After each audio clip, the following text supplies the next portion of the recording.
Welcome back to another episode of Don't Quote Us Sports. It is episode 29, folks. Will be Tuesday, October 28th by the time you are listening to this. And Herb, I got another would you rather question if you're ready for it. We're making this a regular thing. All right, let's do it. Okay. Would you rather be forced to say, "M'lady," every time you address a woman, or yell, "I'm an atheist," as loud as possible every time someone says, "God bless you"? Ooh. There's pros and cons to both. Considering your odds with females, you might get some brownie points by addressing them with "M'lady." I was leaning towards that for the Steves, for the Riz, as the kids say nowadays. I tell you what, I'm going to start wearing pantaloons and buckled boots, and I'm going to start hitting some "M'ladies" out there on the town. You might. I will report back and let everybody know. Because whatever you're doing right now, I'm gonna say this in as nice as possible. Might not be working. This is a friend. Might not be working. So maybe we switch it up. The fact that you think I have time in my life with this podcast to even step outside of my apartment to court a young lady. You haven't tried hitting some young gal at the bar and be like, "Hey, yo." I can't remember the last time I was in a bar, brother. And also, let's not say some young gal. All right, let's not venture down that road in the year 2025 of our Lord. You never gone up to my lady and said, "Have you ever listened to my podcast?" No, I don't. Ooh, I don't flex the podcast, really. Okay. Do I tell people, hey, give us a follow? Yeah. Work, some of the friends, sure. This might come across super conceited. I think I got recognized. No, okay. And it's not. No. Hold on. Can I explain this to you? You can try. Let me break this down, because we do pop up on people's For You page. Our friends, locals in the area, like we do. I've had people tell me, like, yeah, it just randomly popped up. It does happen. Definitely nobody in Charlotte. Probably not. Des Moines, much smaller market. So Monday when we filmed, or Tuesday, I had to run to the gas station right after we filmed to grab some stuff. It's like 10:30 at night. Young guy behind the counter, probably 20-something. And I go up, "Hey, man, how you doing?" All this and that, like normal. And he gives me 3 hard takes, like one of those. And then he kind of looks and goes, "Nah." And just rings me out. It felt like, and maybe I was overthinking it, but like, it wouldn't be the first time somebody approached me that I really don't know that well. And they're like, "Do you have a podcast?" Yeah, we do a podcast. Felt like I got recognized. Felt cool for about a second. And then I was like, I'm in Crocs and basketball shorts. Let me get the fuck up out of here. Okay, but if you didn't realize what today was, I don't know if you've heard. It's the Sports Equinox. We got sports up the asshole right now. We got baseball. We got football. We got basketball. We got hockey. We even got, for the odd creatures out there, we got some MLS out there. You know, we're catering to all people today of all days. Oh, we're going to talk MLS today? We're going to talk MLS? Is that what you're telling me? No. But is there a game out there on the Sports Equinox that's really just you're licking your chops for right now? It's got to be Game 3 of the World Series. Gots to be. Has to be. And it's because it's the final. All these other sporting events are in the infancy stages of their season. There's a lot left to happen. Meanwhile, baseball's sitting there like, hey, folks, if you were wondering, in a week we're going to crown a champion. You might want to tune in a little bit. 1 second while we are talking baseball. Can the Dodgers let Kershaw pitch at least once in this World Series? Because I forgot he was on the team there for a hot second. I had to go pull up his game log. And he has not pitched since the divisional round. And I feel like that is very disrespectful to Kershaw as he's going to retire after this series.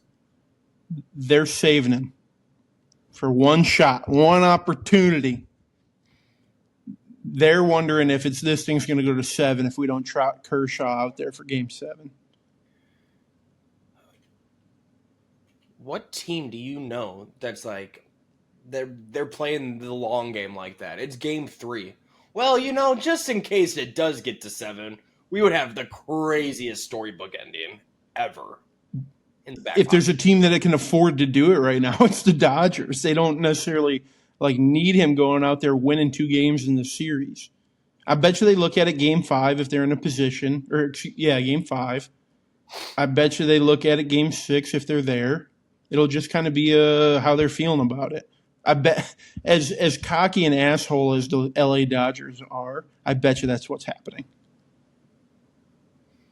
Funny, Who's tonight's starting pitcher? Tonight it is Glasnow for the Dodgers, and then Mad Max for the Jays.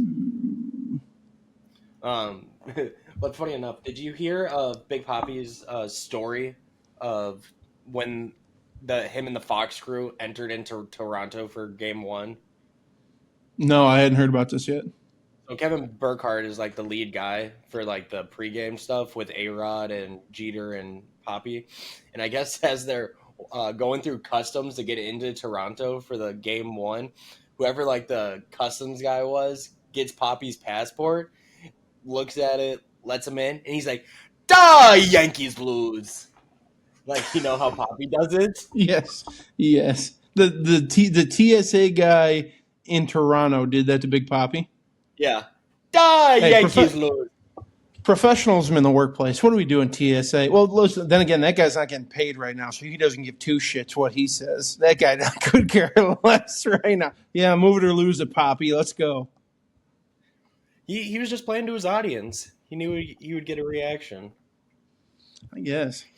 Could you imagine just being an hourly TSA guy and all of a sudden David Ortiz, A-Rod, and Jeter are in your line? Dude, I've actually been thinking about that for the amount of sports that I watch and like the athletes that I recognize like on TV, like obviously like in their uniforms and shit. The more I think about it, because I've seen like videos all the time now of like professional athletes just out and about like in the city. Like Jameis Winston just had a TikTok of him like going to tell people in New York have a good day, or like their outfits look nice, and like nobody recognized him. So I thought about it. I'm like, honestly, I probably wouldn't recognize a majority of professional athletes unless it's like LeBron James or like a basketball player. Those ones are easy because they're giants.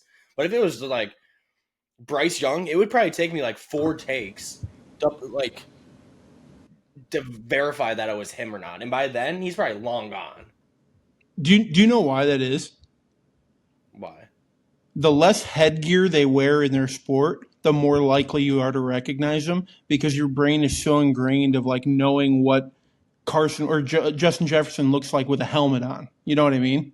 Like your brain wouldn't automatically kick, whereas we see LeBron's face for 60 minutes a night, Okay, basketball is also a terrible example of this because they're I said, they're all giants. If I see a dude that's 6'7", I'm gonna be like, yeah, he plays basketball. Give me a second, I can figure this one out. It's very true, very true. But like baseball players, I bet you would recognize, say, Derek Jeter on the street if he was in a baseball hat. If he wasn't, I bet you'd walk right past and go, "Fuck, was that Derek Jeter?" And wearing a hat, I bet you'd be like, "That's fucking Derek Jeter." Yeah, I've come to the realization that I just would not recognize any of them. You also have your awareness score out and about in life. As a friend, if it were a Madden rating, you'd be sitting about a 58-60 in the awareness ranking. Okay, in fairness, like when I'm out and about, like I have a purpose. I don't leave my house frequently anymore. So when I leave my house, there is a purpose behind it, and I'm trying to get from point A to point B. And I'm not trying to waste time in between, I'm not sitting there fucking whistling down the sidewalk. I have a very fast pace, And granted, Yeah. Charlotte is not a walkable city, so it's not like I'm walking a lot to begin Oh. with either. So, in fairness, I'm not sorry. I'm not sorry about it. You're actually I'm just probably saying, you are one of keep the your people head on that a actually swivel. annoys me because you go too slow. Negative at whatsoever.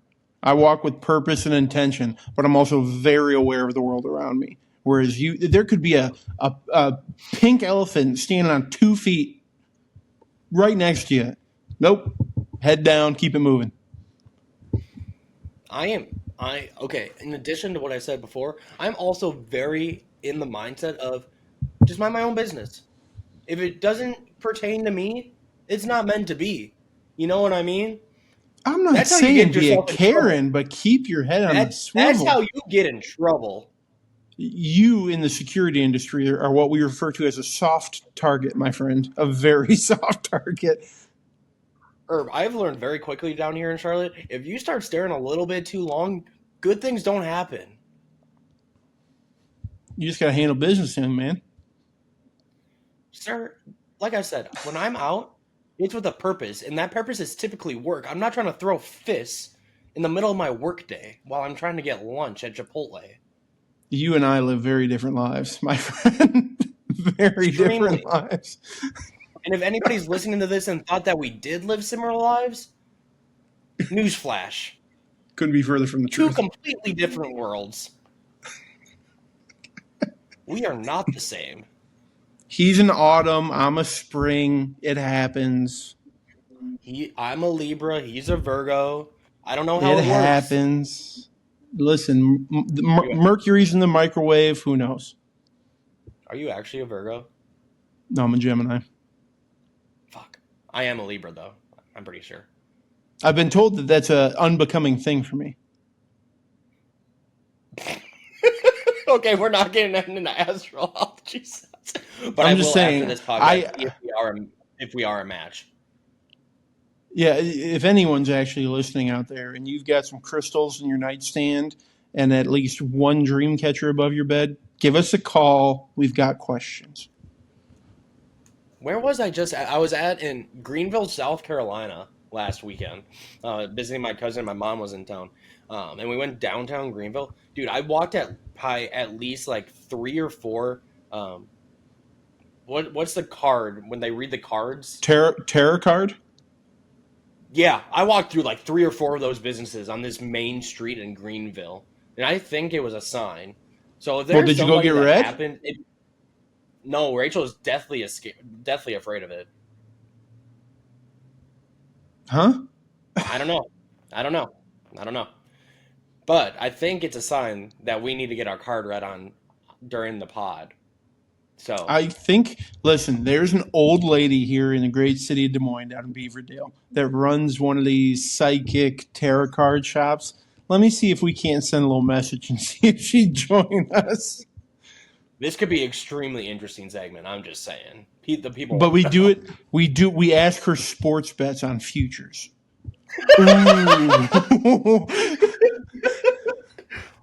Yes. Well, now I know what I'm doing on Friday night, ladies and gentlemen.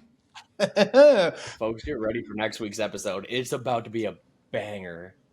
God, could you? We might have to. We're gonna have that happen. We're gonna make that work. Yes. Okay. Wow, we have rambled for far too long. Let's get into what the people actually tune into this podcast for, and I think that's sports. If it's not, let us know. We can keep just being fucking idiots for about an hour and a half, no problem. We are just for this here, episode, you know. Yeah. So for today's episode, we will do the sports, but let us know. And Herb, you texted me before we started recording this that you had a question or you had to pose something to me. So there's an elephant in the floor. room. There's an elephant in the room. Second elephant reference to the pod. You're welcome. Going for 4 tonight. There's an elephant in the room in Minnesota, and I don't want to pose this as a hater, but it's a genuine. Should I put my helmet on for this one? Should I prepare for this? No, I don't think it's going to be too damning. But I mean, you are a soft target, so yeah, if you need to throw it on real quick. Continue. Anyway, the elephant that I'm referring to is the quarterback situation with the Vikings. As we learned just a few hours ago, Carson Wentz is going on season-ending IR with a shoulder injury, his non-throwing shoulder, but a shoulder injury.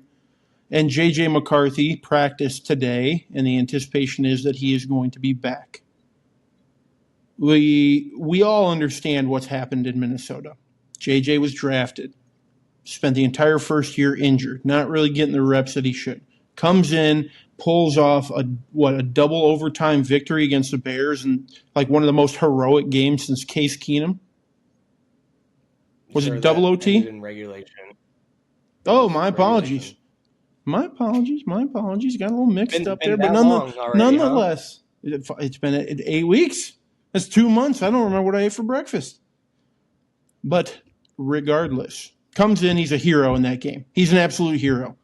You were over there having a good old time in that white on white jersey, weren't you there, big boy? Yeah. But then he struggles like a son of a bitch, like a rookie, what you would expect from a rookie in game 2. Ends up getting hurt, hasn't played. Enter Carson Wentz. Okay? Carson played okay at times. He played horrible at times. 1,200 yards, 6 touchdowns, 5 picks. Sure, he's your backup. He was supposed to be a bridge until JJ got back. Now he's hurt. JJ may or may not be healthy. There's a lot of questions, and my biggest one is it too early to say that Sam Darnold should have stayed in purple after what he's been doing out in Seattle?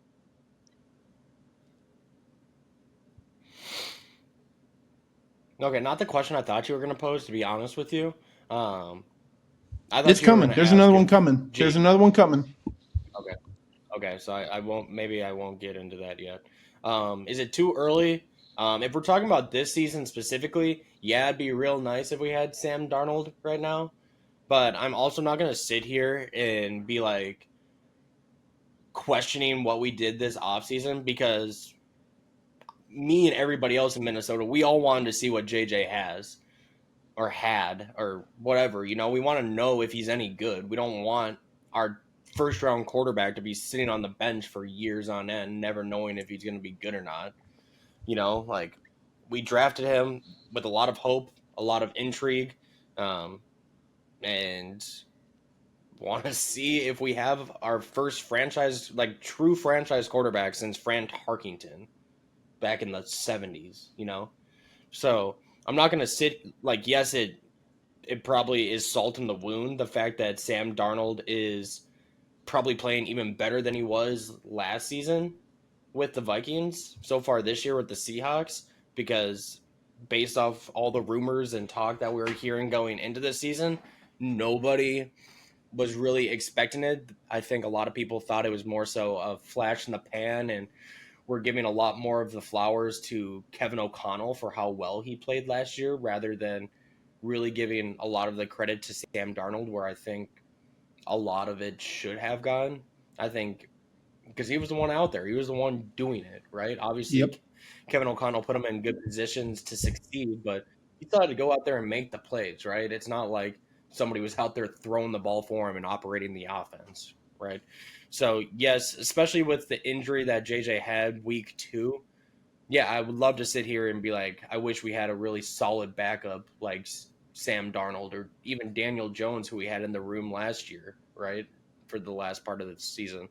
I would love to have any of these type of dudes that I think just have a maybe not, I would argue almost a higher floor, but also just a much higher ceiling than what Carson Wentz brought in.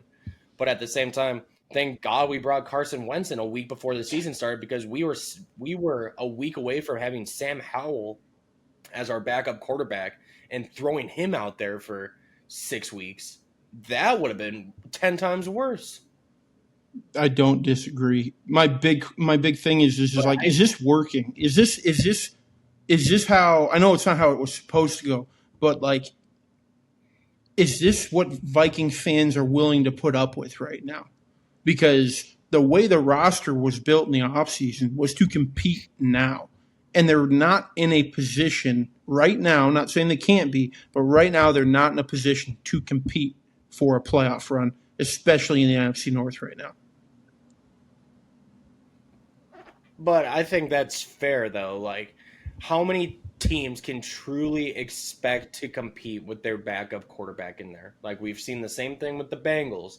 We've seen the same thing with the Ravens, right? Like, those are two great examples from this season specifically. Mac Jones is starting to come back to earth a little bit. Yeah, he had a couple of good games, but you're expected when you have to play your backup quarterback, you're hoping you can go 500 in those games. You're obviously not going to be playing to whatever the level or expectations were with your starter in there. Sure. And yeah, the difference between Wentz and JJ McCarthy is a lot smaller than Joe Burrow and Jake Browning was, or Lamar and Snoop Huntley, but still, you would expect your offense to perform better with JJ McCarthy in there. So the fact that Wentz even came in and we essentially went 500 with him, 2-3. I'm not going to sit here and complain, right?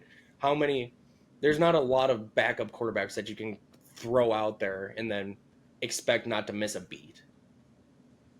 No, and I'm not disagreeing with that. It just feels like, and I'm glad you brought Daniel Jones up, like they're outside looking in. I have no investment in the Vikings. It looks like a mistake was made by letting either Daniel or Sam Darnold go. That's how it looks. I'm not saying I agree with that necessarily, but it's a tough beat. Like, yeah, JJ was our guy, gets hurt. Carson, okay, you're formidable enough to compete. You'd won 2 games. Thank you for that. Now he's hurt. Now it is all JJ or nothing. Because what, Max Brosman is the number 2, technically number 2 quarterback now. So, I mean, it just... I don't know if we ended up signing anybody or not. It doesn't feel like it's working. And again, that's outside looking in. So at what point, like if JJ comes in and just is struggling to keep his head above water and it's bad and the injury is evident, at what point do the Vikings say, we just got to wipe the slate clean and start over? And that might be an overreaction at this point. Vast overreaction. A couple things here. One, at this point, you're throwing his ass out there for every game. I don't give a fuck how injured he is, because I had to sit there on Thursday, and I vividly remember Wentz completing a pass to Justin Jefferson on the sideline. Jefferson gets pushed out of bounds, falls over. You want to know who the fuck was jumping over him in full pads on the sidelines? JJ McCarthy. JJ freaking McCarthy. Carson Wentz can't even hold his shoulders up. And JJ McCarthy is out there in full pads on a bum ankle, quote unquote, jumping, clapping up, celebrating like a cheerleader on the sideline, but he can't get his ass in the game. So no, it is an overreaction. And I believe he's going to be playing the rest of the season. I don't care how bad he plays the rest of the season at this point. But I'm sure as hell going to get my money's worth to know how bad he is by the end of it. So then I know by next season whether or not we need to wipe the slate clean. So if it does go south, you are advocating for trade him, get whatever value you can, get Wentz out of there. I mean, his career was trending downward. I mean, because you look at the top 3 quarterbacks in next year's class, and as it projects right now, those 3 guys are going to be either the day one starters or very likely competing for those day one starter spots. No, I think he for sure has the rest of this season. Due to the injury, he probably bought himself next season as well. And then after that, I am ready to cut the cord if we don't see anything. I mean, what if he goes out? What if he goes out and looks like Will Levis? I guarantee that they will go in, they'll get a veteran during the offseason to give him competition, and they'll trot him out as a week 1 starter next year. It's too early. He's had 2 games as an NFL starter. But it's also extremely concerning that he also has only played 2 out of a possible 25 games so far. And don't even get me started on this bum ankle thing, because I don't even think it's real. I think they benched him, and are using this ankle injury as a cover to not have him get absolutely demolished in the media. There is not And one single piece of evidence that I've been able to see that shows that he's had an ankle injury to the extent where he needs to miss 6 weeks. The last game of that Falcons game that he played in was a passing play where he did not come up limping whatsoever. And then all of a sudden the next day, oh yeah, high ankle sprain. And then it was only supposed to be like, I think it was 2 to 4 weeks at first. And then now it's 6 weeks, but Schefter's out there trying to frame it as, oh, it was always a 6-week time frame. Like, we never thought it was going to be earlier than that. No, sir. You literally tweeted out right when it happened. This was going to be a short-term, like 2-week thing. So, and I know we talked about after that the international game. Yes, they did, because we talked about this at length, and they were worried about quarterback controversy. Like, we've hinted at this before. I don't disagree with you, but part of me thinks, why would you have let it get this far down the line if Carson was that hurt and playing that badly the last 2 games? Which is also malpractice on the Vikings' part. Like, I feel like that's not going to go over well with free agents when you're literally continuing to put out Carson Wentz, who literally can't hold up his arms anymore. Either of them. He was visibly in pain on the sideline in the second quarter, like begging for mercy. And Kevin O'Connell's like, out to the pasture with you yet. You're not done yet, boy. Yeah, I think there is even more legitimacy to that conspiracy theory now. I'm not saying I believe it, not saying that I don't, but there's definitely more legitimacy. Again, malpractice, great word choice for it, because these type of moves make head coaches lose their jobs. I'm not advocating for coach losing his job, but there's got to be some questions asked. I don't know. I at work today, we were bouncing around the idea how good Dante Moore would look in purple. But we would have to trade up picks to get him, and I don't know how willing I am to do that either. Especially for Dante Moore, who at that point would have started 20 games in college, and I'm still not sold on him as an NFL quarterback. Okay, or anything else you need to ask Minnesota Vikings related? Then I'm happy to answer. No, nothing to add other than a Juicy Lucy. At least ones that I have had tend to be a little bit overrated in my book, so I just wanted to throw that out there. No, I agree with you there. But yeah, listen, if I'm in town and somebody wants to go grab one, sure, why not? But I'm not going out of my way for one. I'm a firm believer that although they do pack the inside with cheese, I also think it still needs a slice of cheese. There's a lot of cheese. To evenly disperse the cheese across the entire burger. Oh, that's fair. I'm not trying to throw shade at Minnesota. Like, it is what it is, you know? Okay, but on to the rest of the NFL slate from this weekend.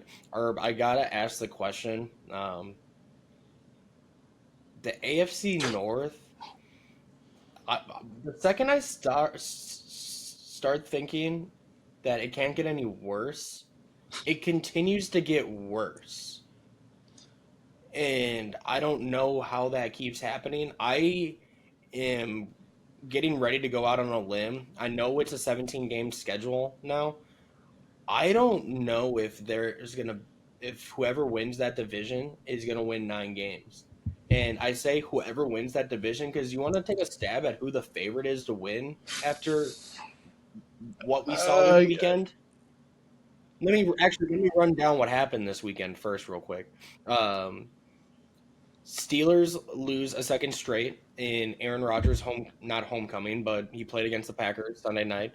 Bengals somehow blew a lead to gift the Jets their first win of the season.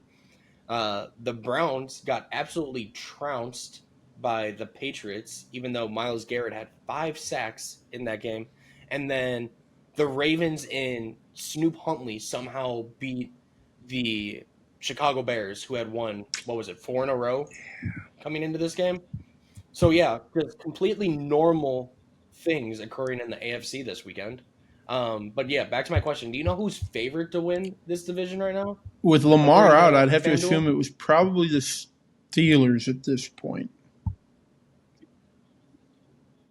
No, it's the 2-5 Ravens at They're minus favored to win it 110. still.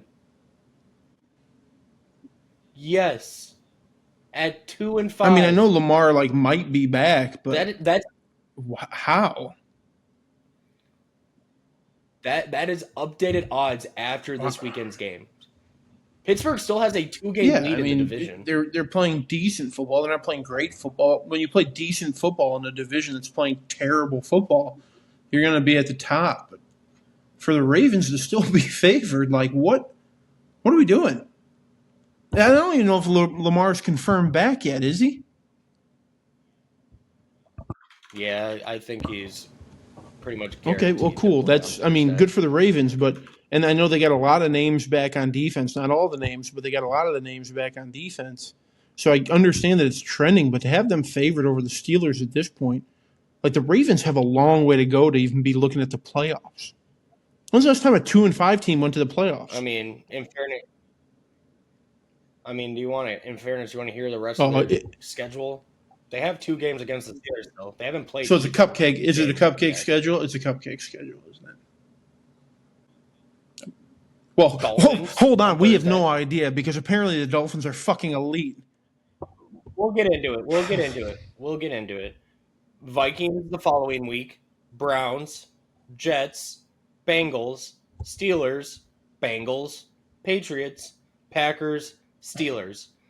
They're probably going to be favored in every single one of those games except 2, maybe. That is such an ass schedule. That's not a schedule to be. And they opened the season with the Bills. You came out swinging, and then said, "Fuck it." In the second half, let's take it easy. Let's coast into the playoffs. Ugh, that's got to be one of the easiest second half schedules in the league. It's got to be the easiest. Has to be. I don't have the analytics on it, but I can't imagine there's many harder than that. So you have that. You have the Ravens favored to win this division, all that considered. I also wanted to touch on the Bengals real quick. Like I said, they gifted the New York Jets their first win of the season because as I was researching for this episode, I stumbled across this stat. So the first one, there was all this talk about how the defense is going to be better this year. They've brought in a new defensive coordinator. They made changes. They didn't want to show too much in the preseason, to show their hand, for the regular season. Well, so much for that, because they've now allowed 27 plus in 7 straight games. And yeah, I get Trey Hendrickson's been injured for the last couple of weeks, but Jesus Christ. This is the definition of why you don't spend, damn near 50% of your salary cap on 3 offensive players. Yeah, we've been talking about this. That O-line is bad. The defense is bad. And here's the kicker of it all. What did we talk about the entire time leading up to the season? It was the Bengals and Trey Hendrickson. We were sitting in production meetings or our little meetings beforehand talking about, are we really going to talk about Trey Hendrickson and the fucking Bengals again? Yeah, we have to. There's new stuff, new developments. Well, guess what? They're shopping him now. He's actively being shopped to teams like the Niners. And then you've got Logan Wilson, your middle linebacker, who 4 days ago came out and said, I want to trade. Get me out of here. So you've got... Well, they weren't even playing him. You know what I mean? It's bad franchises make bad decisions. We are going to continue to see that. But the craziest thing is, for me, and there's a little bit of bias because I'm a big Joe Flacco fan. If provided the Ravens kind of don't have enough legs to get it all the way back, I'm taking the Bengals to come out of this fucking thing.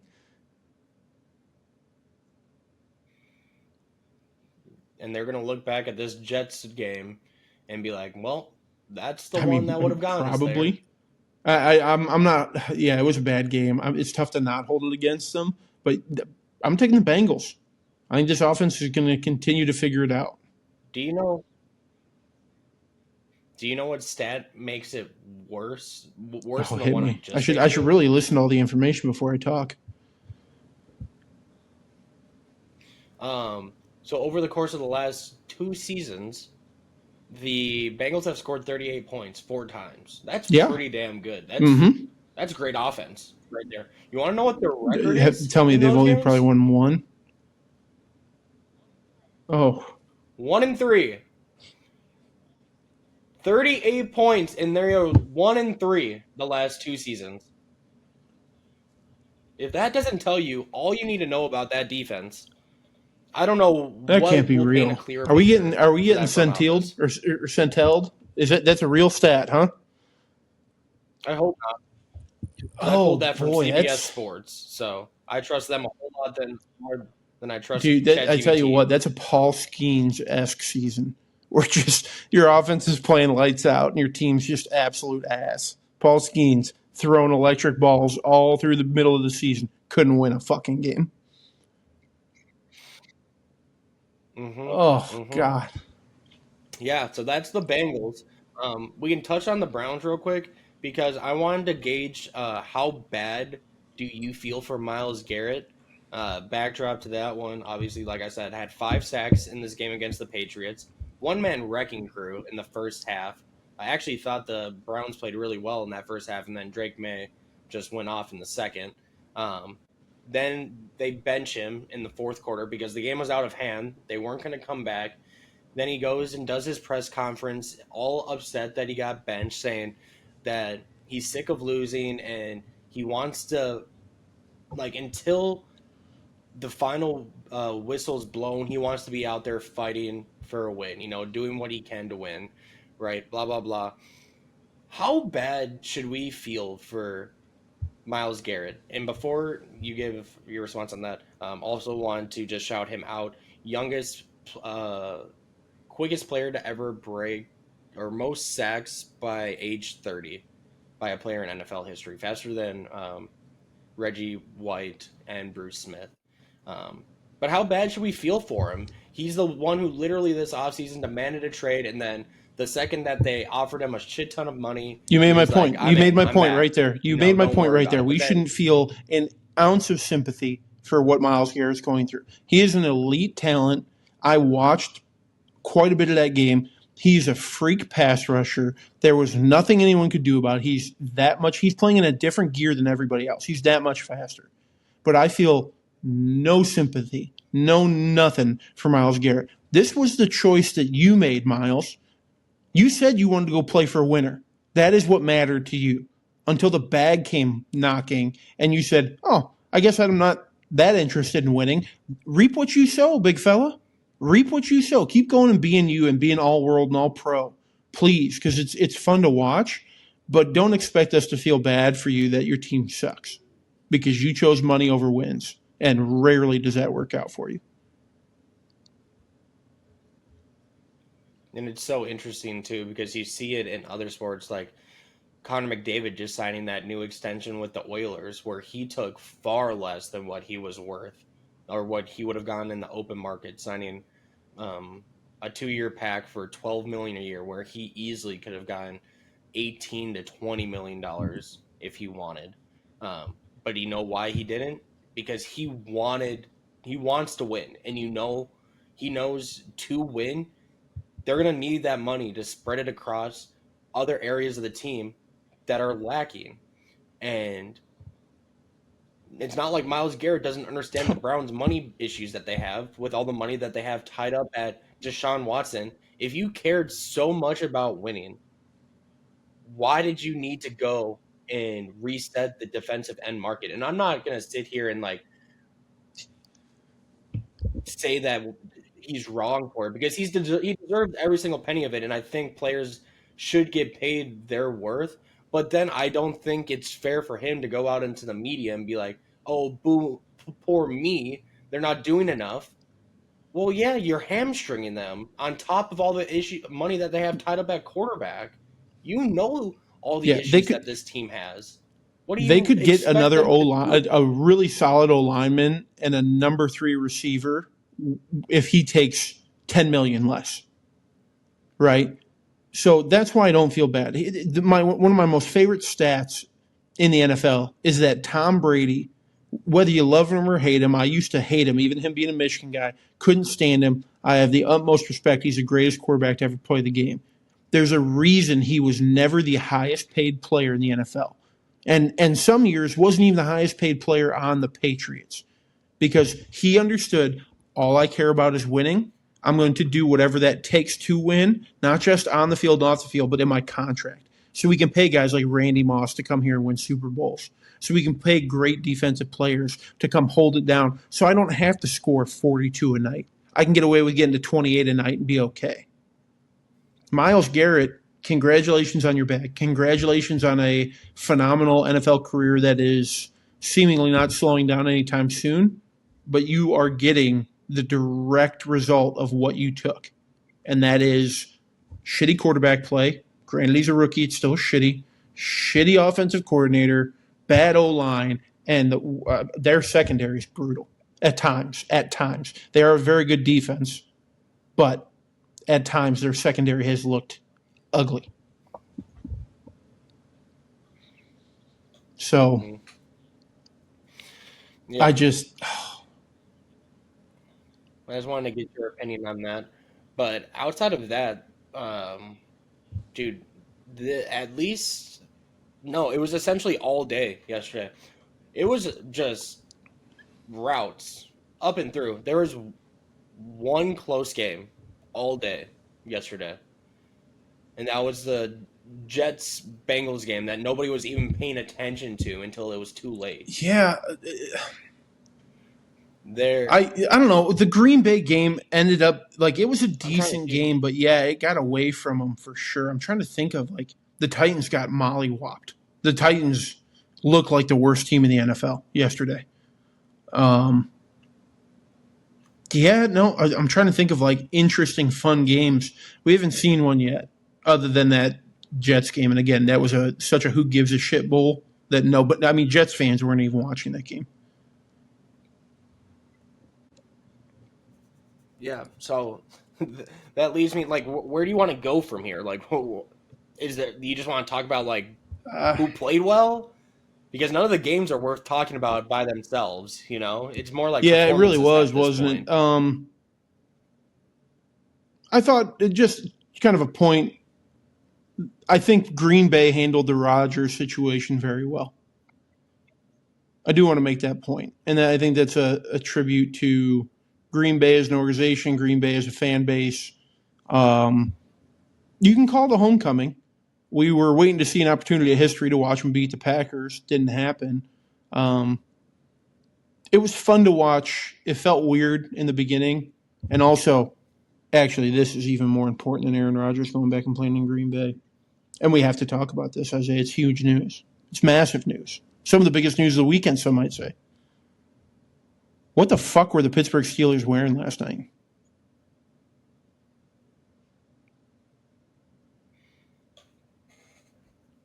Mm.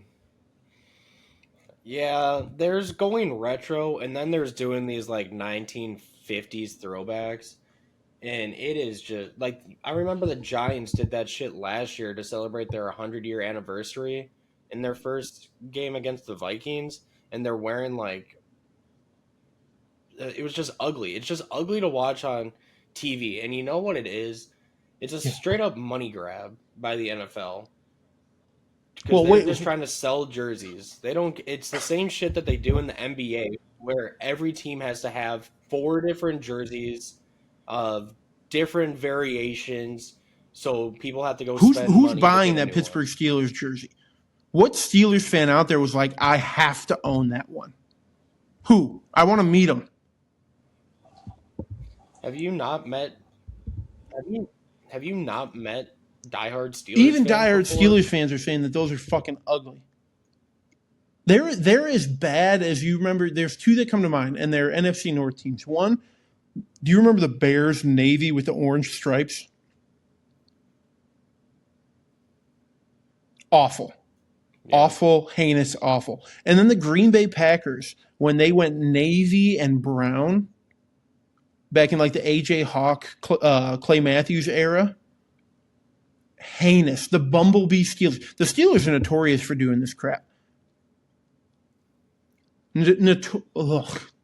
Do you know what topped both of those? Is it?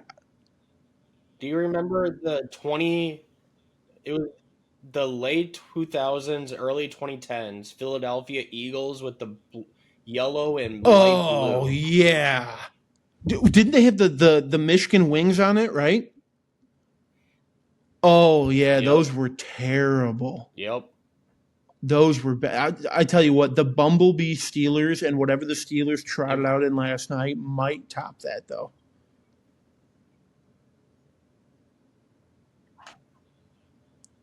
no, those will always go down as Dude, I atrocities, in just my think like opinion. the truth. I sat there and looked at it forever. I'm like, what do I hate about it? And I have to find something. It can't just be I hate the whole thing. I think if the helmets weren't Crayola yellow and they were black, maybe I could have got behind it a little more. It was too much yellow.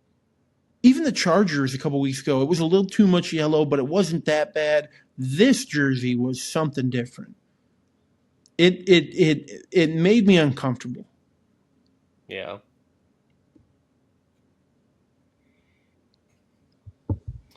Other news in the NFL. We are officially on Jonathan Taylor watch. I don't know if you how up to speed. I know you know he's having a good season.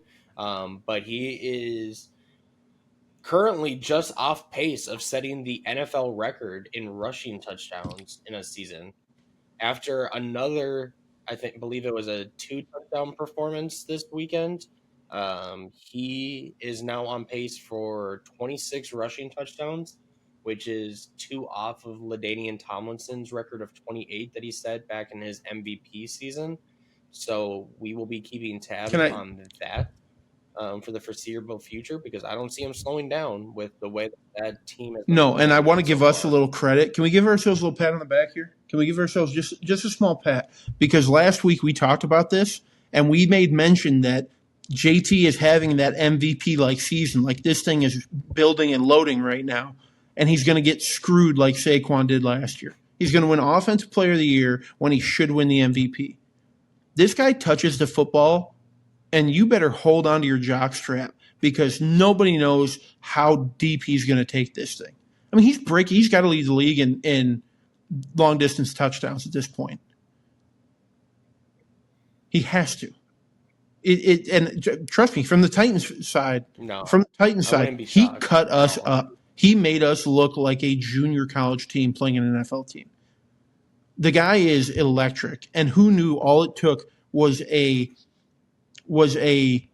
average quarterback who's not going to make mistakes and be able to throw when they have to throw for these holes to open for JT on first and second down. The guy's electric. Good for him.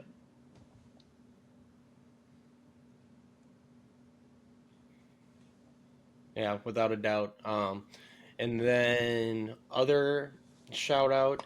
I know you were just making mention of JT potential MVP, and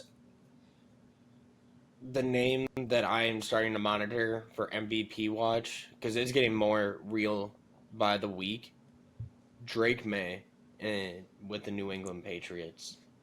Because and I am saying this in the fact that if he did win, I think he would be completely deserving, regardless. Unless JT breaks LT's touchdown record, I would not be upset right now. Like if season ended right now, if Drake May was the MVP, because I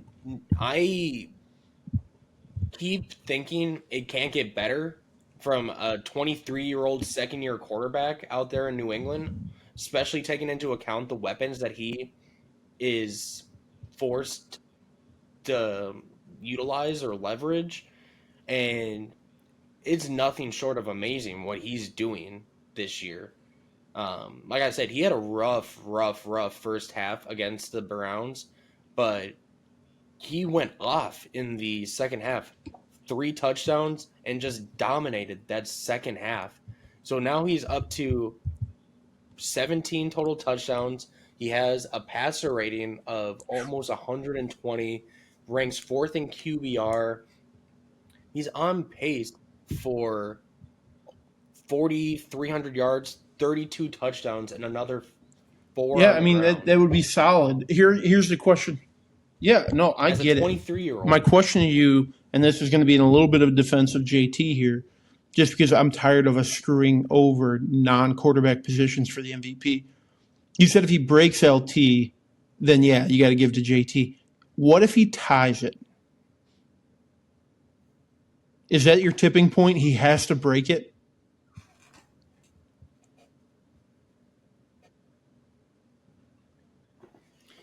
I think then my argument is going to come down to regular season record. So it's similar to like those seasons that like Brady or Manning would win, maybe not deservingly, but they were the best quarterback on the best team in that season. I could see it kind of playing out like that, where let's say the Patriots do end up with the best record in the NFL come season's end. I would be hard pressed for them not to give it to Drake May, right? Or if Josh Allen comes on in the second half and they they win it, I'm going to be hard pressed not to give it to him, you know.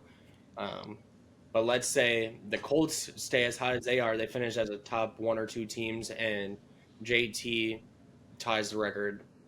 Then yeah, and the quarterback for the other team that they're tied with or finished behind doesn't have that wow factor type season where it's like first glance, oh yeah, that's an MVP. Then yeah, I think JT definitely deserves it, no question. But I just know that the way that they vote for that award now is it's a I quarterback's hate award, that. you know, and it's tough and it sucks, but that's the reality of it. Okay. Yeah, I hate that. I hate that it is a quarterback. Kind of like I hate that the Heisman is a quarterback Um, trophy now. But I get it. I'm still Team JT. okay, Herb. So let's move over to college football. I want to say that this was a little bit more eventful than what we saw in the NFL. I'll run through some of the big games and the results just as a little refresher for everybody. Number 2, Indiana washes UCLA. The Cinderella story may be over there in Browniewood, Bruinwood. What do they call it? Westwood, where they're at? Westwood. It's in Westwood. That's on me. Indiana 56, UCLA 6. Texas A&M mollywops LSU at LSU 49-25. Brian Kelly is finally out of there. We'll get See, into that one. We'll get into that one in a second. Alabama holds on 29-22 against South Carolina. Oregon looks very underwhelming 21-7 against Wisconsin. Georgia Tech's march continues 41-16 over Syracuse. Old Miss wins an ugly one against Oklahoma 34-26. They wanted to lose that game, decided not to. Vanderbilt lucky to escape that one with a dub 17-10 over Missouri. Virginia march continues as well. Somehow squeak out another close win against UNC 17-16. Memphis, Herb, we had this in the speed run on Thursday. You wanted to pick them. You decided against it. They held on 34-31, make a late comeback against the South Florida Bulls. Let's see. Texas, Arch Manning goes down to a concussion, wins this one 45-38 in overtime. Arch Manning, real Washington, quick. Arch Manning got straight up to it in that game. That's what I'm calling it from now on. He got to it. yeah, never good when you get described as an adjective like that. To wrap it up, Washington 42-25 over 23 Illinois. Houston moves to 7-1, 24-16 over Arizona State. They may be dead, but they keep coming back alive. Not sure. And then to round out the top 25 are your good old maize and blue and maize and yellow, whatever the fuck. Win 31 against arch rival Michigan State. Little brother. 31-20. Little brother. Hey, little brother. But back to the big story at hand, and that is the LSU Tigers finally pulling the plug on the Brian Kelly experience.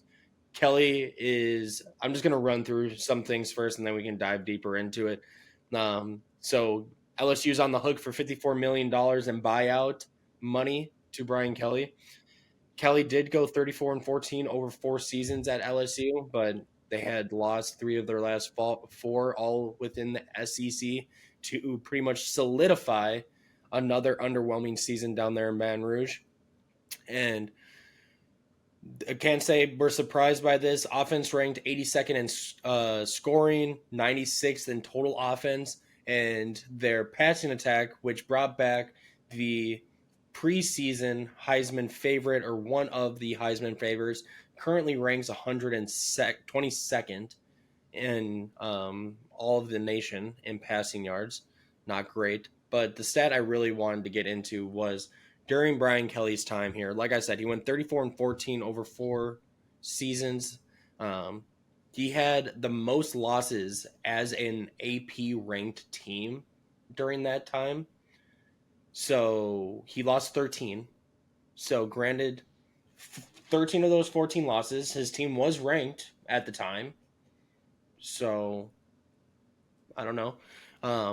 But then the more important stat was in AP ranked matchups, he was 4-11. So in mono matchups, he got whopped. So Yeah. I don't think either of us can sit here and pretend like we didn't see this coming. I think both of us were hoping it was coming. They probably waited too long, to be honest with you, but it's finally happened. Initial thoughts, reactions. What we got, Herb? It was never a fit from the beginning. And I think anybody with half a brain knew that, except for LSU. I think the fan base had a tough time getting behind him. He did win games. He won games. He won more games than he lost. The problem was the games he lost were the important ones. But he may have set that program back quite a bit, if we're being completely honest. They're going to be in a lot of trouble in recruiting. They're going to be a lot of trouble in funding just because of the uncertainty, because I don't think anybody has a clue who's going to fill this job. And then you look at Brian Kelly as the head coach and what previous head coaches have done. Les Miles, Coach O, Saban, in their tenure, in a similar time frame, had an SEC title. Were competing for or have won a national championship. All 3 of them won a national championship. Yeah, okay, and there you go. So it's just like the expectations at LSU are so very clear. They don't muddy the waters down there in terms of what is expected, and that is SEC titles and competing for national championships. Under Brian Kelly, LSU has not been able to do that. It just hasn't. We've been screaming it from the mountaintops. You can't trust the Brian Kelly offense. Stop giving it an opportunity to. Like I don't know if there's a place for Brian Kelly at any of these elite schools after this, if he even takes one. I guarantee he's going to find his way into one. Oh, and no doubt. But personally, if I were one of these ADs looking for a head coach, Brian Kelly is one of my last phone calls. And I'm just so interested to see where the path forward is, right? And this isn't just specific to LSU. It's just to new coaching hires in general in this era of college football that we are in right now, right? Because this is 2 coaches in the last 3 weeks that had buyouts of 50 million plus that are being let go. So are we going to continue seeing these big name schools and programs hand out 10-year, $115 million guaranteed contracts if these coaches aren't even going to be able to see halfway through that deal at this point? They shouldn't, but they are. I mean, you point to Kirk Cignetti and the deal that he just got. It was a massive contract, which I don't think is going to bite him in the ass, but it could. It very well could. It's just such an interesting time frame that we are in because the leash is so much shorter now than it ever has been in previous years, where we didn't even think about firing a college football coach until year 3 or 4 at minimum, because that's how long it took to even get your guys into the program into a level where you typically could compete with their juniors and seniors, right? Now the fact that you can go and pay $20 million in the transfer Mhm. portal and field what on paper is a championship level team, you don't have that leash anymore. The results are expected immediately, right? And it has to be such a difficult gig for these college coaches, especially these older coaches. I think that's where we're really seeing the issues with the Brian Kellys, the Jimbo Fishers, the Dabo Sweeneys, the James Franklins. Like they're a good football coach. Let's not get it twisted. They're good football coaches, but it's almost like they need to be able to build a roster. They can't just go like an NFL team and just have massive roster turnover year over year. No, you got to have continuity there. Like, that's a huge piece of college football. And the difference between college and NFL is, like, you have to build that team. You have to build that camaraderie for it to work. And when you Obviously, introduce, you don't. I think you still do, but I don't think it's through Look the at Indiana the last 2 years. correct. And I was about to make the comment that Kirk Cignetti is the anomaly of that, where he was able to bring in the right type of guys, not just big names, but the right guys. Whereas I think schools like LSU and Alabama and Florida are going out and trying to get as many 4 and 5 star transfers regardless of fit. I think they're just chasing names. So maybe that's how I should phrase it: is if you're going to hit the portal hard and go get veteran players who are going to start week 1, but make sure they're the right guys for the right fit into the culture that you've built. Whereas I think LSU has kind of been a cultureless team the last 4 years since Brian Kelly took over. It doesn't help that the guy's the most vanilla dude in the world. Yeah, we should have known. I forgot how long ago it was, but that TikTok video that went around on the recruiting visit, when they did the like spin, Yep. the camera spins around them on the pedestal, and he's doing the like finger guns or whatever it was, and the player immediately signs with Alabama. I think it was the week after that came out. Should have been the first sign where it's like, yep, I this mean, just not could a have been fit. that. Could have been that, or could have been the fake Southern accent that he pulled off in his opening press conference. Yeah. But it almost feels like this was like 2 years too late. Like it had gotten to the point like, and I know this is true for a lot of those major college football programs where your alum are extremely proud to be like, say I played for Alabama or I played for LSU, right? Like there's a brotherhood that comes with that. It got to a point the last year and a half that Brian Kelly was down there, you didn't see any of the alumni coming around anymore. Like Nope. compared to like the last couple of years with Coach O there, and they were national title contenders, and you have OBJ in the locker room, you have all these dudes that are flocking down to Baton Rouge during bye weeks and stuff.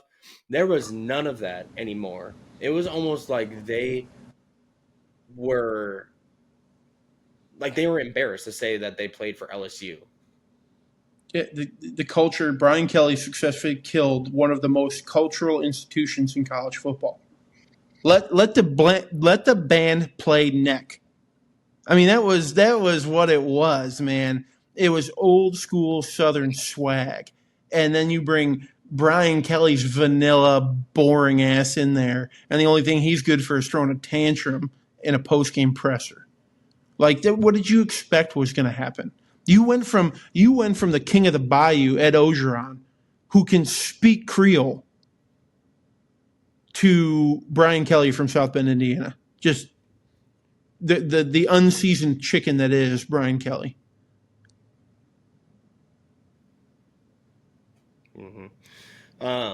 So a couple names I want to throw out here. I had seen a clip from Joel Klatt from, I believe it's Fox Sports he's with now. Yep. I could be mistaken there, but from the Joel Klatt podcast, and the two names that he threw out there, the first two phone calls that he felt LSU had to make, and not just make it, but then offer him $15 million and make them say no type of thing. Nick Saban, Urban Meyer. You think is there any realm of a possibility that either of those two would accept this position? I don't know where Urban Meyer's head is at right now in terms of coaching. I'm sure he wants to get back out there. I think Saban, we've talked about it. Saban's super comfortable in what he's doing. I think he's having fun on game day. I'm sure there still is that itch. It's LSU. You know, that's where he kind of really took control of college football. I don't think Nick's going back to Baton Rouge. Could Urban Meyer be convinced? Yeah, I would hate that for them. So while Joe Klatt might be right in that it might be Nick, it might be Urban, I've got another name that I can throw at you. I don't know that's going to – I mean, it'd be popular, but I don't think it's very likely. I think in order to understand where you're going to go, you got to look to where you've been. And in the last 10 years, who's the most successful coach? 15, really since Nick, who's the most successful coach to coach at LSU? Well, there's two of them. You're going to throw Les Miles in there? I figured you were going to go Coach O, but I feel like Les Miles probably was actually more successful during his tenure in Baton Rouge. Probably, but Coach O assembled one of the greatest, if not the greatest, roster in college football. I'm telling you to call Coach O. Give him a 2-year deal. He's only 64, which is the same age as Brian Kelly. The state of Louisiana loves him. The city of Baton Rouge loves him. And Louisiana State love him. Bring Coach O back and let him get the culture at LSU back to where it is supposed to be.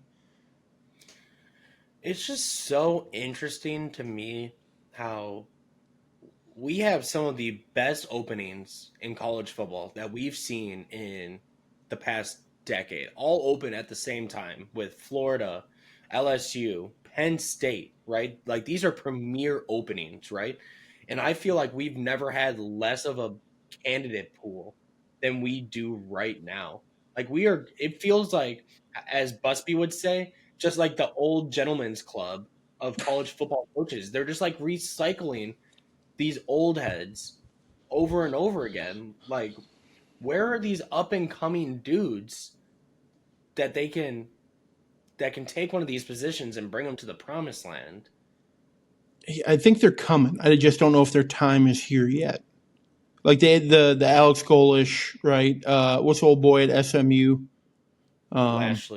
Lashley, Leah at Vandy. Like they're coming. They're coming along, and I get it. You're not a big fan of recycling coaches, but I think the culture at LSU is that bad, where you go safe, go with a fan favorite, get your tits out of the ringer, as some may say, and restabilize that program. I'm not saying Coach O is going to come back and win a national championship, but at least he's going to make you competitive again.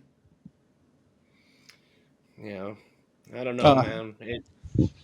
There's another name that appeared today. There's somebody, an LSU alumni, threw his hat in the ring.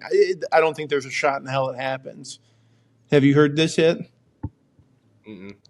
The Honey Badger wants to go back down to Baton Rouge as the head coach of Louisiana State. Yeah, the things that we need to get rid of in 2026. Recycling the same old washed-up football coaches over and over again, and just handing the reins to a Division I football program to former players that have no prior coaching experience. Yeah, hey, Eddie George is doing okay. Deshaun Jackson's doing okay. Actually, Deshaun Jackson's doing better than okay. Look out for Do we that actually name. do we actually know this? Yeah, I don't know any of these teams' records. Delta. He's got. Is it Delta State? He's at. They're the No, Hornets. It's Delaware. Delaware State. Excuse me, Delaware State. I think they're like 6-1. It's like one of their better records they've had in the last decade. Like he's actually successful there. And What about Eddie George Norfolk? went from Middle Tennessee up to Bowling Green pretty quick. Norfolk, I haven't heard, but like we've said before, Virginia Tech is kind of quietly in love with the idea of bringing Mike Vick back. What about Deion Sanders? I mean, that's Colorado is a what? A dumpster fire. Does he? How much is he out after this year? Not because Colorado would fire him, but just because he's just like, I'm good now. Oh, And he's trying going to to go be. get I'm an so NFL good. No, I bet you he's just done. Unless he gets a head coaching gig where he can that the only negotiation is I want X number of dollars a year and we trade for Shador and fire our quarterback. Some dumbass team's going to do that. Some stupid team is going to do that. Yeah, talk about fucking fall from grace on that one. Not that I Hey, didn't see it coming. hey, what happened to primetime all over ESPN? What happened, Disney? Huh? You were force feeding it to us for a year, and now we haven't heard a fucking peep. Now Grow he's up. relegated to pick. Now he's relegated to picking up the pylons after a 50-year-old probably Warren Sapp is knocking over pylons during pregame warmups. So, I like Warren Sapp. I like him as a coach. Whatever these extra antics are, dude, you're not playing anymore. Take the fucking cleats off, take the fucking tights off, and go coach that D-line to go get sacks. Because that's one of the things that they really struggle with is getting after the other team's quarterback. did you just say he was a good coach? I think he's probably a good position coach as a coach. Like he has I'm pretty sure. well of knowledge. I'm pretty sure they're bottom 10 nationally in rushing defense. Yeah, I'm not so much saying like he's doing a great job right now. I think at his core, with his wealth of knowledge, there's a good coach in there. There's a lot to teach and to give wisdom out because you were one of the best to ever do it. But again, he's more focused on these antics off the field, outside of the program, and then he had beats on and tights and cleats and was going through a full warm-up. Correct. Does he have a year of eligibility we're unaware of?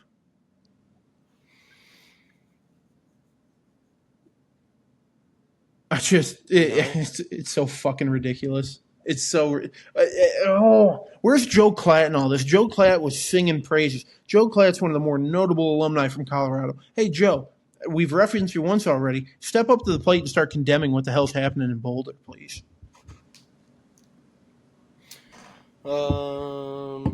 Okay. On the flip side of that LSU game, Texas A&M, they were already number 3 coming into this weekend. I feel like they've kind of flown under the radar ever so slightly, but I have to throw the question out there, just out of pure curiosity. I know they're ranked number 3 right now. Should they be number 1? It's a valid question, Isaiah. I just don't disagree. I'm still holding my breath that A&M is going to do what A&M does, and that's choke this thing away. But Mike Elko's a great coach. I don't think they're the best team in the country. If you look at their schedule, I mean, if you really look at it, quality win against Notre Dame. You got to win against Auburn. Auburn's in a bad year. You beat the brakes off Mississippi State. You barely. Mississippi State. You beat the brakes off them. Congrats. The Florida game was way too close. I know it was a 17-point game. Shouldn't have even been a ball game, right? The Arkansas game, you got out by the skin of your teeth on a bad Arkansas team. And then you go to LSU, which I know it's a tough place to play, but you beat a bad LSU team who just fires their head coach after the game.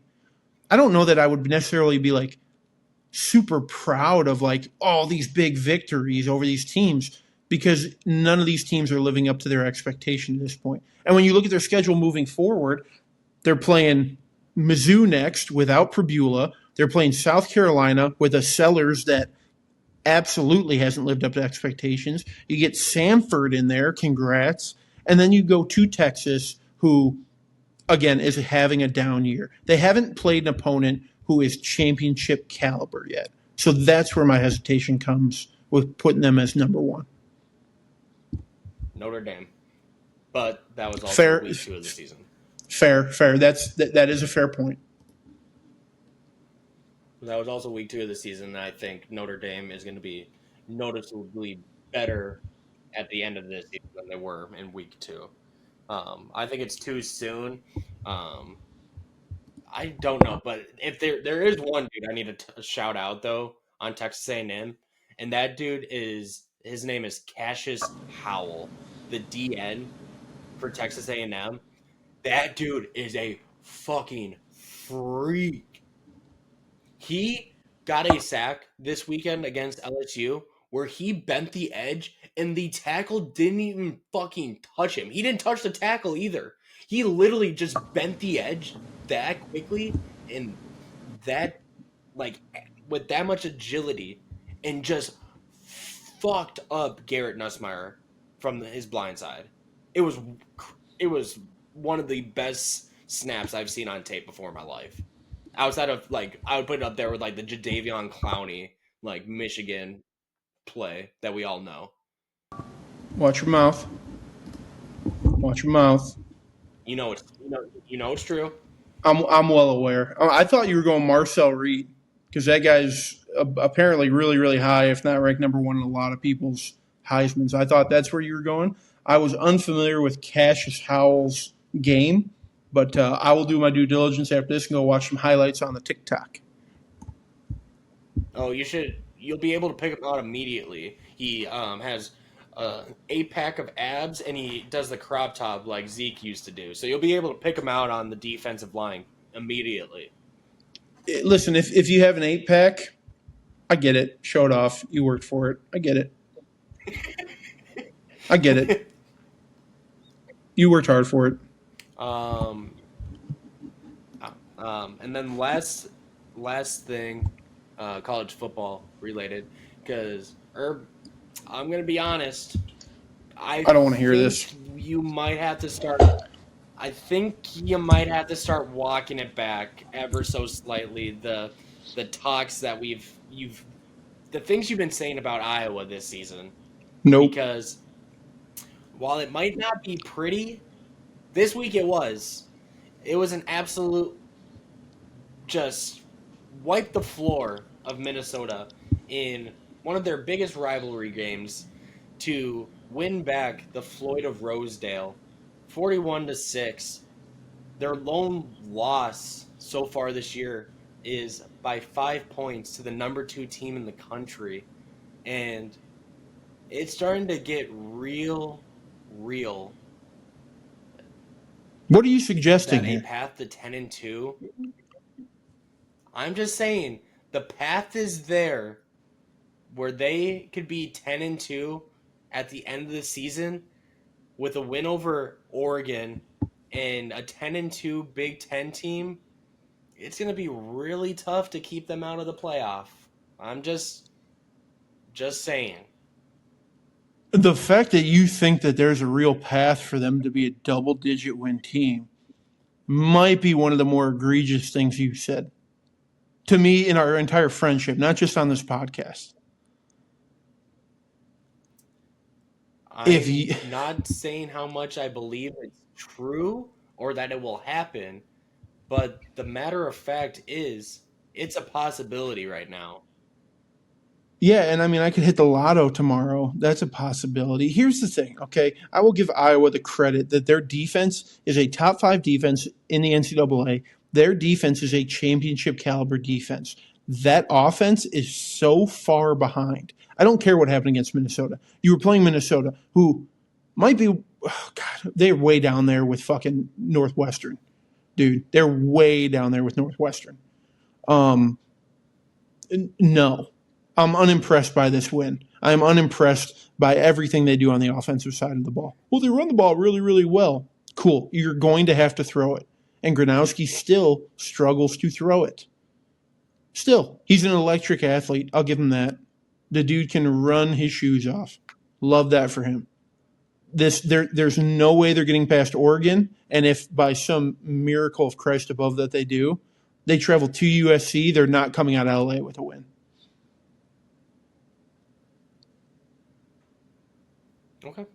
I'm just saying, I was giving you the opportunity to back up any talk that you might have said in the past before it's too late, is all I was trying to do. I'm going to double down. I'm going to double down right here, right now. They have 4 games left.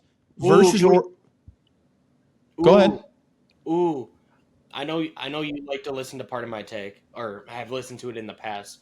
Are you aware of Big Cat's pinky bet? I have not.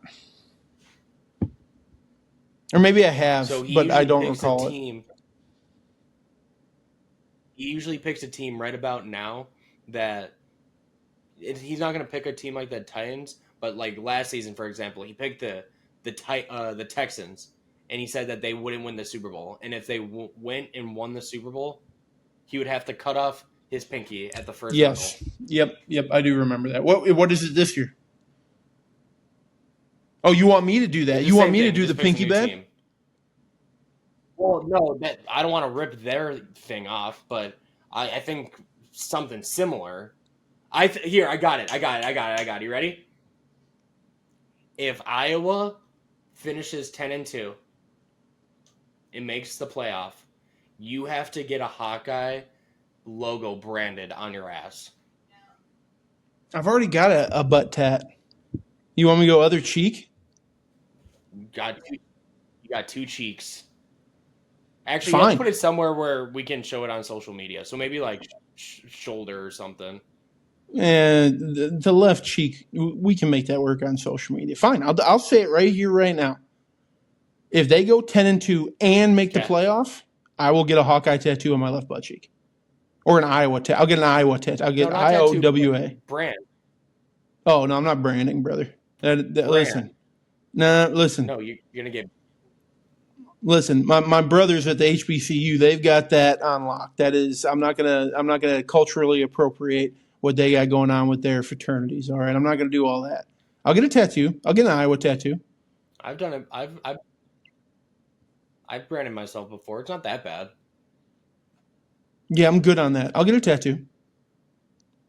But here's what I'm saying, and that's if they go 10-2 and they make the playoff, both things have to happen. Okay, but what I'm saying is that they play Oregon at home after a bye week this week. Next week, they play Oregon at home. Ranked opponent in Kinnick, probably a night game. Yeah, it is tougher. I fully expect Oregon to win. Then they go on the road to USC. That's a loss. Then they play at home against Michigan State. I think that's a W. I'm going to call it right here. Black Friday, 11 a.m. in Lincoln, Nebraska. Nebraska pulls that one out. I'm calling Iowa to lose 3 of the next 4.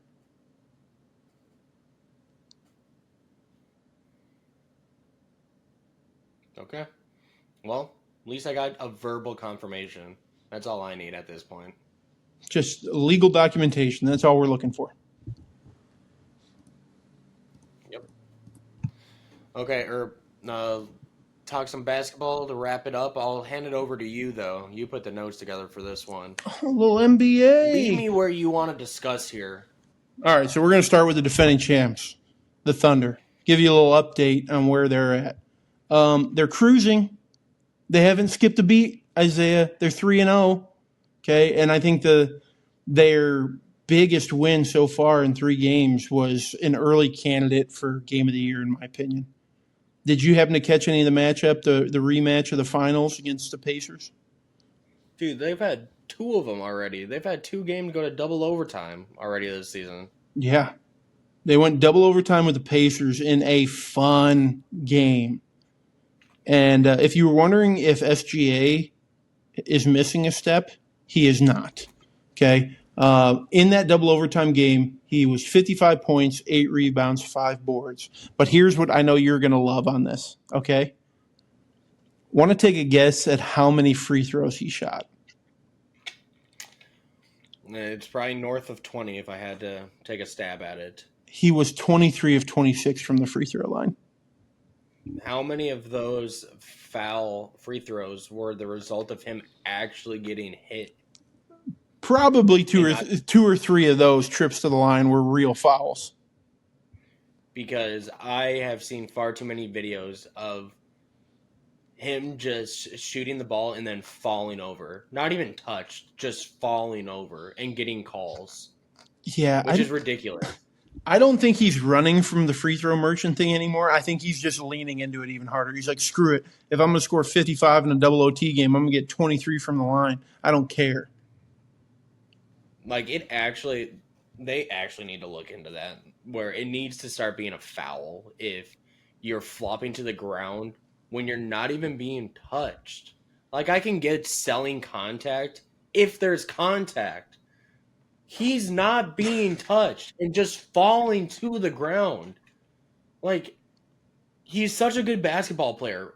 There's no need to do that. And, well, how you fix it is the officials have to stop calling him and just let him piss and moan, and he will get over it and learn what he can get away with and what he can't. I mean, that's what they did with James Harden after a little bit. Yep, same treatment. So, So I don't think he's running from it. I think you throwing the term free throw merchant around is going to be a lot this season. Looking forward to it. We might keep a tally. I might keep a private tally, and we'll see where we're at the end of the year. But Oklahoma City looks good. Looks really, really, really good. Haven't skipped a beat. Unfortunately, the Pacers are looking about what we thought they were going to be without Tyrese Halliburton. And my assessment of where the Pacers are at is that they are dying for somebody to be the spark that is their offensive side of the ball. Now, your boy Mathurin, he's averaging 31 a game. Called it. Love it. You were right. It's an increased role. They are feeding him the ball. Siakam's having a good year, averaging 26 points, 10 boards, 6 assists. Like, everybody's doing what they're supposed to be doing if you had that superstar player on your team. Like, they're all playing their role very well. Or just a true point guard. Who are they trying out? I'm assuming Nembhard is the starter at point guard right now. Interesting enough, Nembhard's only getting about 17, 18 minutes a game right now. Well, that's probably part of the issue then. I don't know why you're not playing one of your best players. I think so too. I mean, they are clearly missing him on the defensive side of the ball. But very specifically on the offense, they are one of the worst scoring teams in the NBA. Right now, they're sitting at 116 points a game. League average is right around 120, 121. And then they're giving up 127. So, yeah, your point of putting Nembhard in, he's a defensive freak and he's a true point guard. I love that. I mean, it's just the byproduct of what happened over the offseason. You have Halliburton go out with the Achilles, so obviously your offense is going to take a hit, especially when you're not giving Nembhard minutes for whatever the reason is there. But even then, he's more of a 2 than he is a 1, in my opinion. That was what Halliburton was so good about, where he just got everybody involved. Like, I'm sure, and I'm saying all this without watching a second of Indiana basketball so far this season. Don't quote us. I'm assuming what the issue is the offense just getting bogged down because you don't have a true ball handler up at the point, right? And then the second part you said they're giving up 127 points.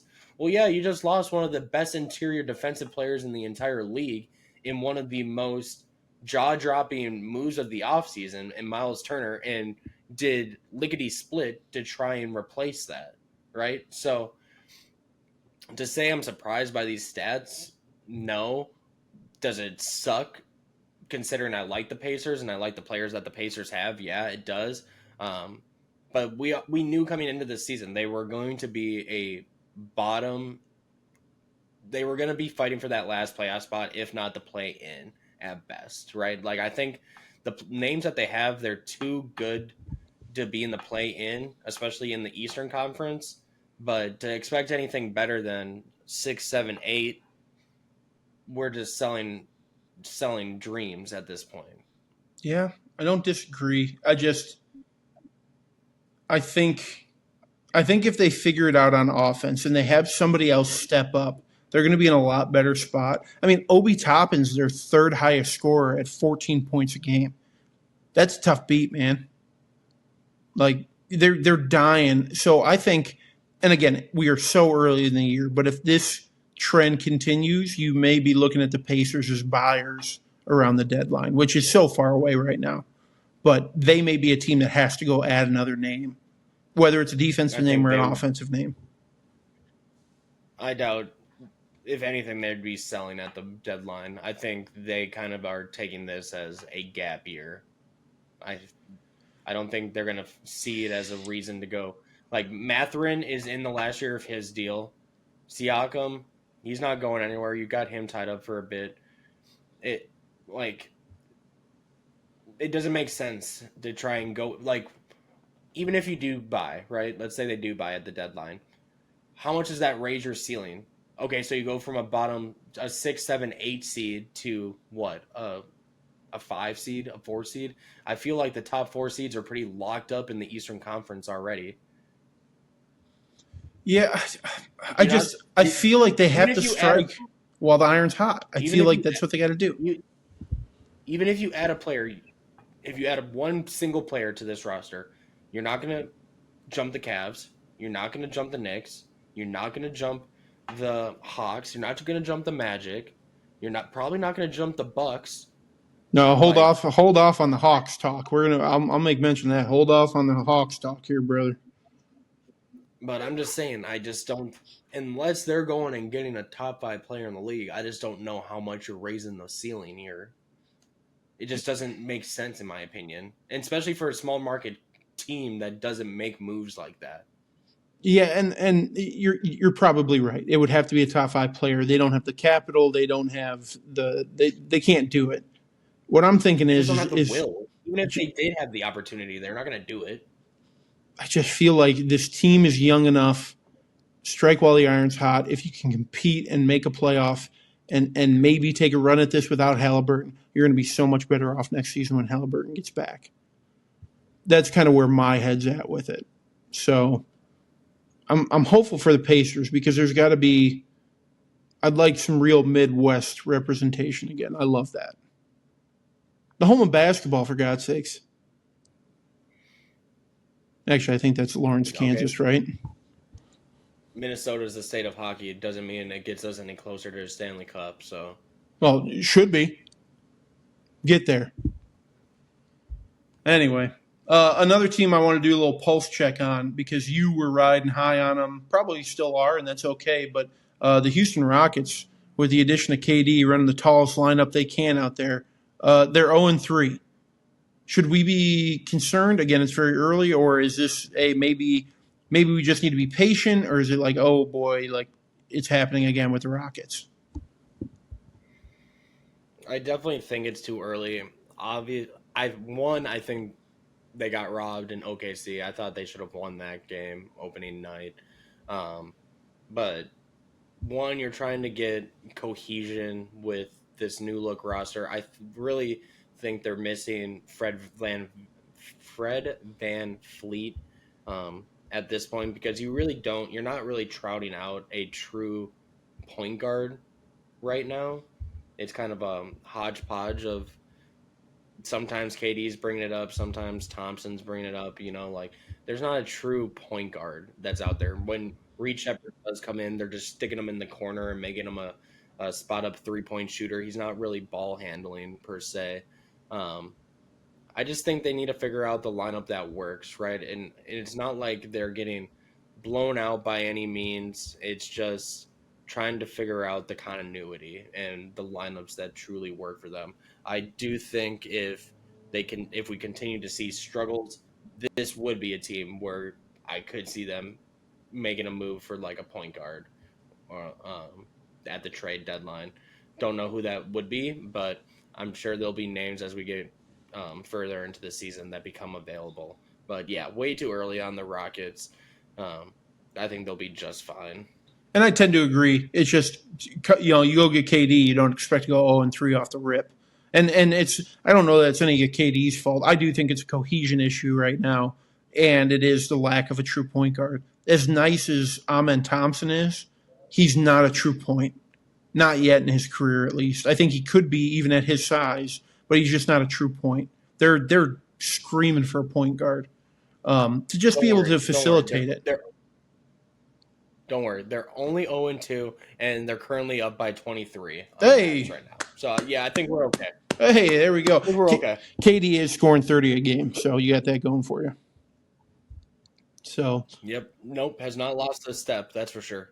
But there are a couple of overreactions that were thrown out and about out there, and I just wanted to see where you're at with them. Again, super early overreactions, but some of these might hold a little weight. You ready for this? You buckled up, strapped in? Oh, Nelly, I'm ready. All right. Because I got a couple of my own, too. All right, cool. So let's go start with the first one. This first one is that Victor Wembanyama is the best basketball player on the planet right now, and that he has only just begun to rise. And I mean truly rise to stardom. This kid's going to be special, Isaiah. Okay, 1, we already knew he was going to be special. 2, I'm not willing to say he's the best player on the planet. I will say he's the most talented player on the planet, though. The shit that he is doing, let me just run through this box score real fast, this stat line. He's only playing 33 minutes a night. Mm-hmm. He is averaging 33 points. Yep. 13 rebounds and 6 blocks. I saw a TikTok video, and he blocked Zion 4 times on one possession this week or last week. What? And also, I do have to point out with him, why does it look like he is about to break his ankle every single time he tries crossing over? Well, because he has toothpicks for legs. Every single time.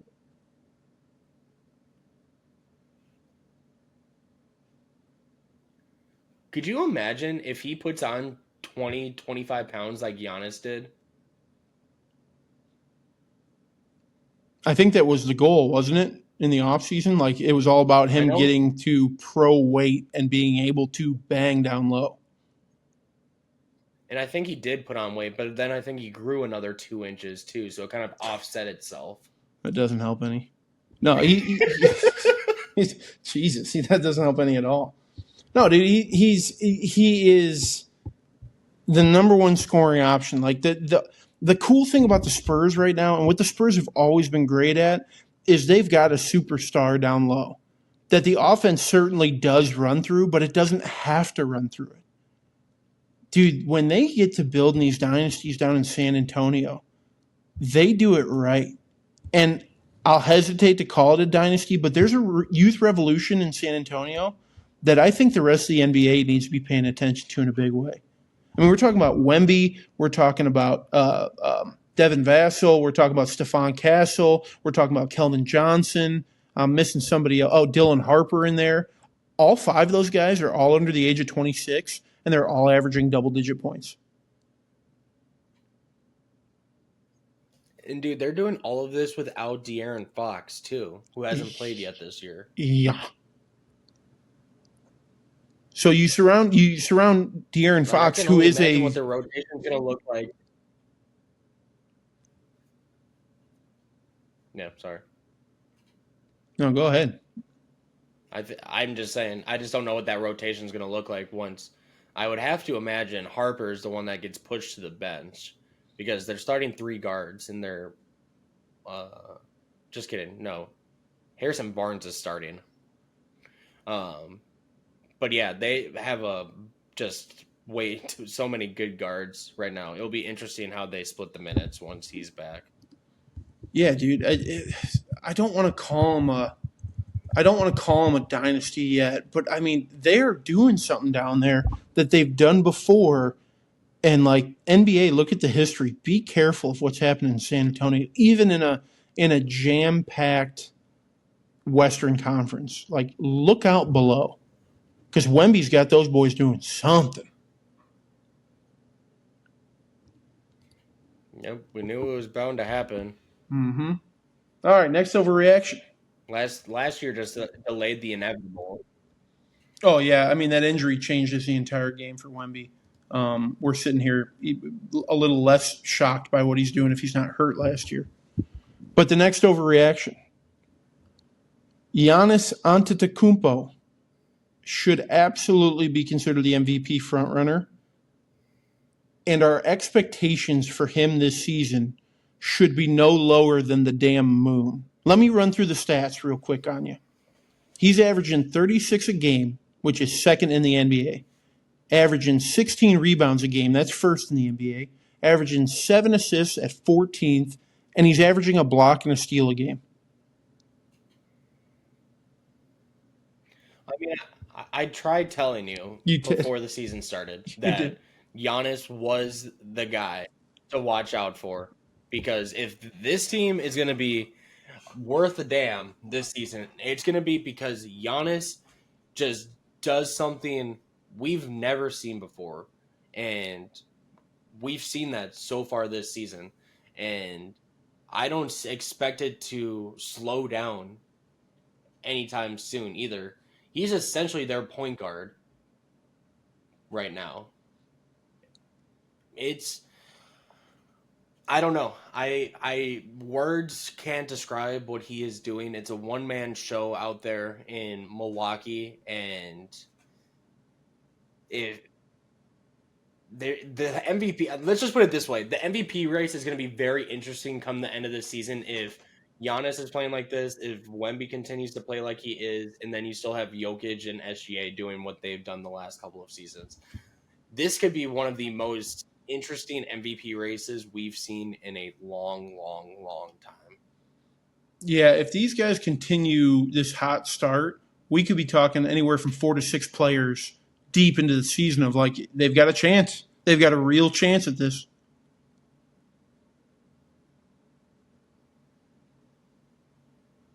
Yeah, for sure. All right, last overreaction that I've got for you.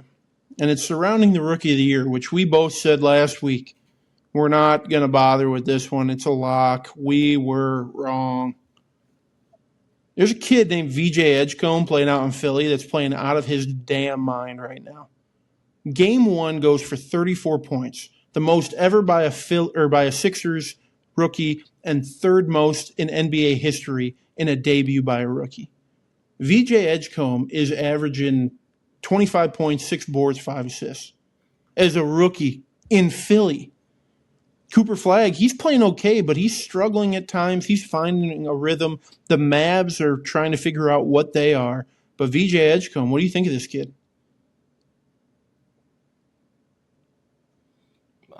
I'd be lying if I said anything short of impressed, right? Like, one of his things, we knew he was going to be really good defensively out the gate based off what we saw at Baylor. He was a great athlete, good on defense. It was whether or not he could get his shot to fall, and if his offensive bag was going to be good enough this early, right? And it's been a resounding yes so far.